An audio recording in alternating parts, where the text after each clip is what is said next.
It's time we give back. Sow a seed and show someone where love's at. Even if you don't give a dime, give your heart and share your time. Help somebody else in life. Give back. Let's give back.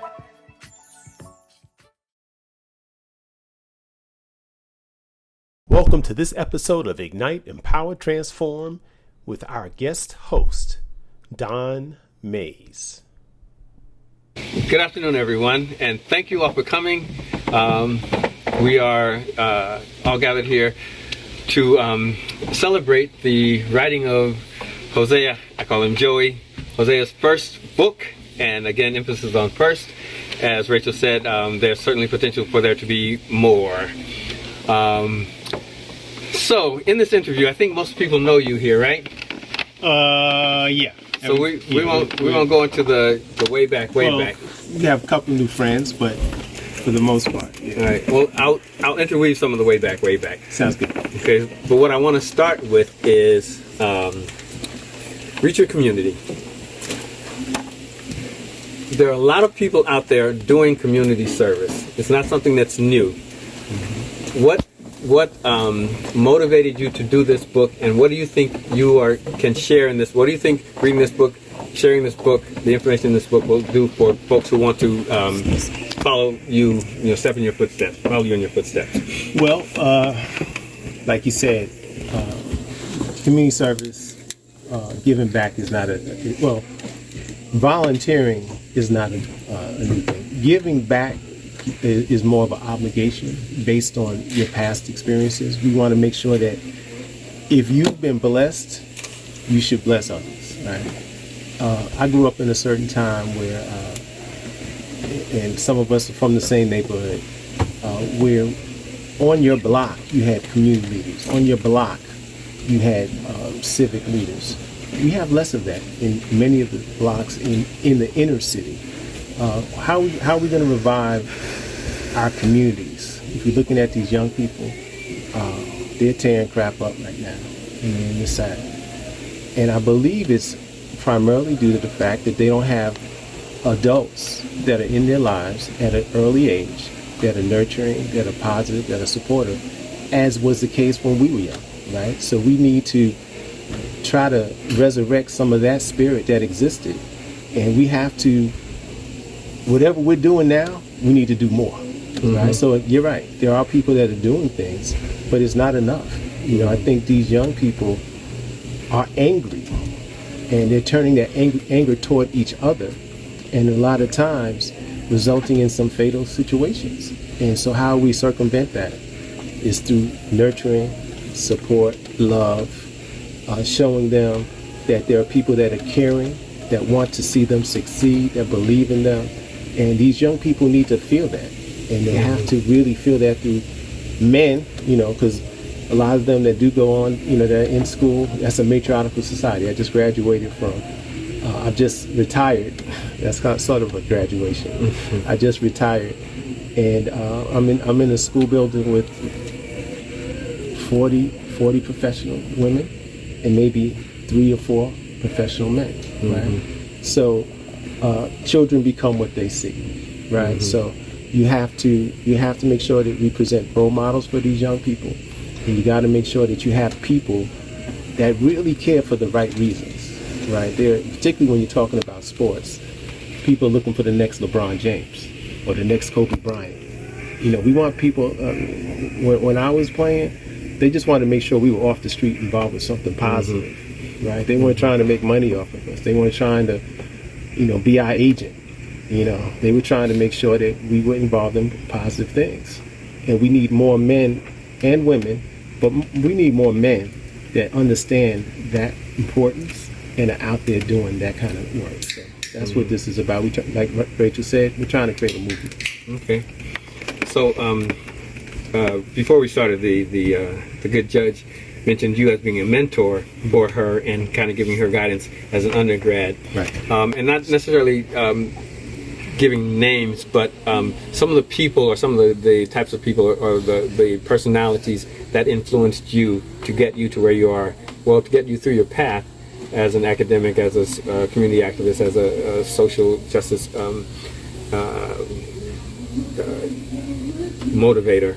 Can you tell us like some of the people who influenced you to get you where you are? And again, not necessarily just the names, but Well, I have to name some names. Which is fine, but I also want to, because I know you know some famous people, but everybody doesn't have to be famous or big. I'm gonna start with mom and dad. Okay, I'm gonna start with my mother and go. father. I'm gonna start with Hosea James Givan II and Carmen Justina Morris Givan. Both parents. My mother taught us to love our people. I mean, that was her thing. My mother grew up in Harlem in the South Bronx, and she had us jealous of living in the house because we didn't grow up in apartments and the projects. That's how, and we were always humble, and she made us humble because, it was always about love your people, love your race. So I credit my mother for that. My father was the epitome of a community servant. He was the primary example right in my house where I saw my father, as somebody mentioned, I think Rachel might have mentioned, he created a basketball league called the Howard's Biddies Basketball League or Howard's Biddy Basketball League. And as a child, I saw him create that. So we were, my brothers and my sister, we were the beneficiaries of a lot of people that were real positive people that were coming into the house or watching them do their thing. And that positive energy seeped into us, right? And we were shown a lot of love, a lot of support. That village came to our crib. That village was in our house, and so that has given me a greater sense of obligation because I've been given so much. I've been blessed so much. So it starts with my mother and father. Okay. And then when I aged out of the basketball league, my father had me as an assistant coach. And I talk about this in the book, where I wasn't allowed to sit home on Saturday mornings and watch TV. On Saturday mornings, when the family was engaged in the basketball league, my father said, "You with us." And so my first volunteer experience really wasn't a volunteer experience because he was like, "Yo, you can't stay here. You got to come with us." And he teamed me with a brother by the name of George Northroth, who was a member Kappa Alpha Psi. Solid brother. He was a corporate executive at IBM, St. John's grad. He might as well have been Pat Riley and I was Jeff Van Gundy, because he really approached it with the highest level of professionalism, and he was so serious about just coaching these 12-year-old kids, and I'm 13, but he's so serious about it. He's expecting me to have that same level of professionalism, and the expectation was I would produce the best quality as an assistant coach. And I'm 13 years old, and that left a lasting impression on my life. Then as I got older and got out of school, there was Al Van, who was a city assemblyman, and he was a political figure, but he was really active in the community and a civic leader. And so those are some of the people that that I was blessed to be exposed to as a younger person, and it's a blessing. It really is. I realized that everybody didn't have parents that that were so into their community as my parents, and honestly, I'd be messed up if I didn't do what I was doing, because I really have been given so much, and if I don't give what I've been given, I feel I'd be a messed up person. Really, I've been given so much. I don't know if people in this room will necessarily believe that, knowing you and knowing your past, but we'll keep that on the tape. This year, patriotism shouldn't just be about pride of country. It should be about love. Remember that to love America is to love all Americans, because love has no labels. So you had this influence in your house. You had this influence kind of all around you growing up.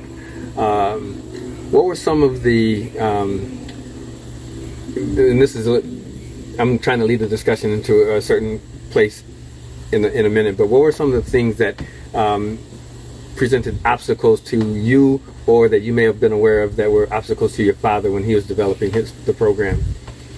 So my dad started the hospitals literally 50 years ago. This is the 50th year since that whole, believe it or not, so those of us from this community, that's how long this goes back. And at the time, our community was, we were dealing with gangs and drugs, and so the program was created to try to get young people away from that and give them something else that they can, positive things that they can engage in. So when you go back 50 years, you're talking about at the cusp. You're at the cusp of the civil rights movement, the Black Power movement, the women's rights movement, the peace movement. We talked about the Nation of Islam. All of that was coming like in the air when we were coming up. All that energy, that positive energy, was there. So when you asked someone and said to someone that you wanted to get involved, it was like, picking from low-hanging fruit. Back then it was just so easy because the energy was in the air. People wanted to be involved. People wanted to do things. So it was, and then many of those people, like I just mentioned earlier, you had leaders on the block. My neighbors. It was the community was full of people like that. So my father worked for IBM, and they were one of the first sponsors. And they were one of the major sponsors for his program. So fast forward, 30 years, and I'm starting to do some things in the community. It's not the same energy, in terms of the, that civics, that sense of wanting to be involved. So you have to get people more excited about getting involved. It's not as natural as it was when my father started. And then, so now even today, it's even harder. It's even harder because, there's a void. There was a period of time where that same level of civic involvement and commitment wasn't there. And because of that, all the good things that I was able to benefit from didn't exist. And you're seeing how that played out. And then coupled with the fact that you're dealing with the crack era and how drugs impacted our community, and you're just not getting the same level of interest in really, what I often say is uplifting the race. So when we were coming up, that was constant. That was a mindset. If I mentioned all those other groups, I didn't mention the Black Panthers. They were very influential in terms of helping to set the tone. In terms of what we can be doing for ourselves. And so we have to, the book is really about, as much as we talk about sports, it's about what we can do for ourselves, what we can do for our people, and how we can take more responsibility for our community and for our young people. We have to step up. We're looking for Biden and looking for Harris and, everybody to help us. And that's a wonderful thing. I'm glad, personally, I'm glad they're where they are. But at the end of the day, we have to step up and we have to do more as a community. We can't always be looking outside ourselves for help. We got to start to look inside ourselves and figure a lot of these things out ourselves. And we have to step up. We really have to, and go back to basics. It doesn't have to be complicated. When a kid can't play on a team if he doesn't have a coach, right? So first you need a coach, then you can play on the team, right? So you got, we got a little league coach here. We got we got different people that are doing different things, but we need more of it. We definitely do. Did I answer your question? Did I go where you were trying to get? I'm going to get there. Don't worry about that. Right. But no, what you're sharing with us, I think, is really important, and the kinds of things that, not foundational, but yes, I think we are taking the conversation to a place where I'm hoping that folks will be able to glean from it the things that are in this book and things that they can kind of take with them. and this on me is kind of a little sidetrack from what you said. What do you think about, or do you think there is that kind of same energy or motivation coming out of the Black Lives Matter movement? And also recognizing, you mentioned Kamala, there are a lot of women out there who are doing some really, really powerful things these days. So, I mean, with those two things, are you seeing the potential for the same kind of energy or leadership coming from those areas? So when you talk about social action, right, through the Black Lives Matter movement, that's a social action movement, which is good. You're protesting a lot of the injustices that are taking place in this community, and we want to make sure that people are standing up, people are protesting and demonstrating against the things that should not be happening to our people. That should never stop. And if something is wrong, you need to let people know that it's wrong. So that should never stop. But social action is also getting involved in your community. Social action is volunteering. Social action is mentoring. Social action is being a tutor. Social action is going to your PTA meeting. That's also social action. And we need to see more of that social action.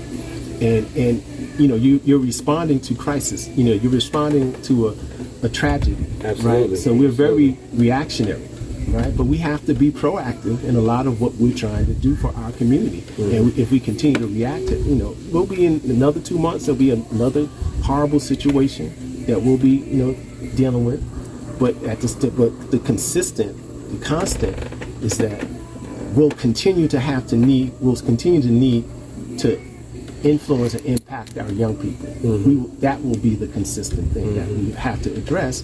So if we keep going from tragedy to tragedy, we still have to have social action on a different level, right? And Black Lives Matter, I love the energy, and I love the fact that you saw around the world. It wasn't even just around the world. Every state you saw countries, Holland, Australia, Japan, everywhere. I mean, so yeah, that's cool and that's important, but we need Black Lives to Matter, like on the block. You know what I'm saying? Like in the school community, in your neighborhood, we need Black Lives to Matter there as well before a tragedy. Right. And we want to see that same level of urgency. You know, we see that sense of urgency when we have the unfortunate situations, but we need to have that same level of urgency more regularly. I already knew that I was going to go to college, you know, from a young age. I definitely want to major in political science, become the mayor or something, make the situation better for other people. My name is Justin, and I am your dividend. What are you seeing happening from established organizations? Are they filling in any of the areas, or are they providing the kind of support that can push forward our communities? Yeah, I mean, you know, I'm in an established organization. You know, I'm a member of Alpha Phi Alpha, Omega Psi Phi. We got Kappa Alpha Psi. We have Deltas and AKs here, and Zetas, the like. They're established organizations, and they're doing their thing. But again, still got to step up. We got to step up, and what we could be doing a better job of is training leaders within the community, because we can't do it all. Right. We can't do it all. So I think what we have to do a better job of going forward, and that's what this book is in part about, is we have to make sure that the cats on the block that are like on the block, we got to empower those guys, and we got to let those guys know that, hey,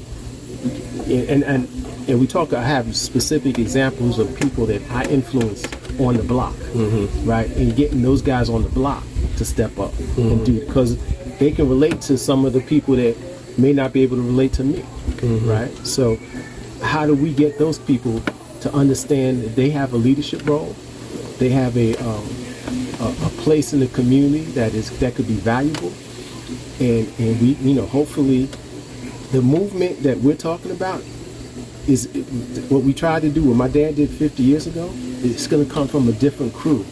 It's going to come from the cats on the block, the cats that we may not necessarily see as leaders.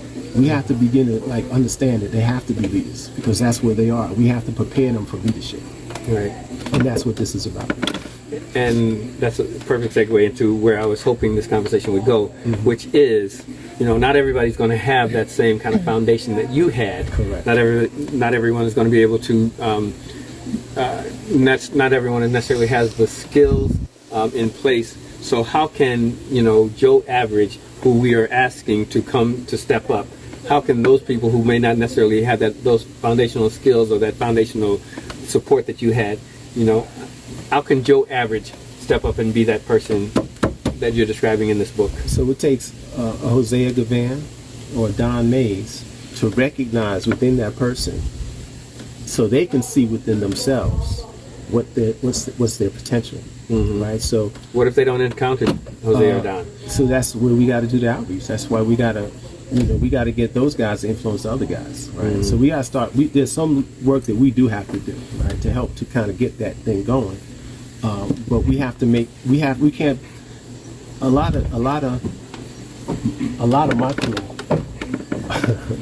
my man. A lot of our crew. I'm here in Martha's Vineyard. Oh man, now I'm really sorry. A lot of the people in our crew are very, very blessed. I'm here in Martha's Vineyard at the home of one of my kindergarten classmates, and I've known Zach since I was 11, 12 years old. They're very successful, right? And we're here in their home talking about getting back into our community. We still have an obligation. We still have a responsibility, in spite of our success, to still reach back and reconnect or connect with people that, like, we have to expose them, let them see. Come to Martha's Vineyard. Come to, there's a guy who, from the block, I keep using that term, from the block. He had a son who was playing in our league. He was a father. I'm a retired guidance counselor / lead. And in my school, when I started a program in my school, a basketball league, I recruited from the fathers that are at the school. Now these fathers, 50 years ago, my father wouldn't have been part of my father's group, right? But I recognized that these are the people that I'm going to have to influence to get them involved. Some of them, a lot of times they would come in the gym with a lot of red on, and they weren't Kappas. There's a lot of red on, but I'm not trying to be judgmental.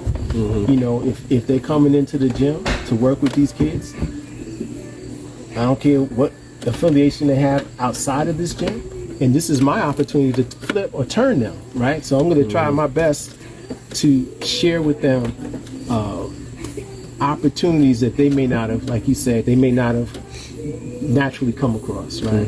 And then then hopefully there's a that whole consistent people going around person to person, word of mouth. Did you hear about Mr. Givan? Blah blah blah. Now, so in the community, I got street cred. So when I talk to these cats, they listen to me. I put them in a book. You know what I'm saying? To uplift their status. Say, yo, man, I got you in the book, man. You got an obligation now. You got to step up your game. So, yeah, that's what's important. I'm going to keep pushing because, as we sit here on the vineyard, not everybody grew up on the block, right? So there's some folks out there who have a lot to offer, who could be, I don't know if they would necessarily classify it as giving back, but have a lot that they can give. How do we engage those folks? So I think this is where we have to have a period of creativity, right? And I think we have to use different mediums to get this message across. We did a music video, to try to get that message out there, to make sure that it's not just one dimensional. It's We have to use every social media. We have to use as many platforms as available to kind of get this message out there and look at where they are, right? And recognize where they are and what a lot of them don't get past the phone, right? So we have to look at where they are and how we can reach them where they are. Right? Okay. So Good. If there's as we wrap this thing up, if there's one, I wanted to mention Tiny Archibald's forward in the book, because he did a lineage of where he started and the progression of how he got to where he is. Right. And again, not everybody's going to be able to, not everyone can make the claim of that path, but we all have gone through whatever steps we've gone through to get to where we are. right. If there's one thing you want us to walk away from in this interview, other than buying a book, everybody buying a book, there's one thing that you would like folks, one like direct message from you that you'd want us to hold on to as we leave these environs, what would that be? I just don't think any of us could underestimate our ability to influence others. Okay. Right. And in our various walks of life, a random encounter. We were at Fat Ronnie's yesterday, and we had two new friends, and we're just talking about the spirit of what we're doing. I think we have to talk more about this as a community, how we can be more proactive in terms of creating change within our community. I think we all have to. I think we just got to talk more about what we can do for ourselves, because most of us have family members in all walks of life, right? True. So all of our family members aren't going to be on the video, right? So None of mine. Y'all stop. so and all of our friends Yeah. are not going to be on the video. So we can't forget that. Zach and I just this past week ago, we lost a close friend of ours, a young brother. Well, he's not young. I can't even say that anymore. Oh Lord, He's a year younger than you too. Young at heart. He passed on, but he was a guy who had faced some of the challenges and dealt with some of the challenges that I had mentioned earlier, but was able to overcome those challenges and reach back and get back involved with his community in spite of the things that he had to overcome. And there's a group of people that got stuck, and we still have to figure out ways in which we can continue to influence and affect them in a positive way.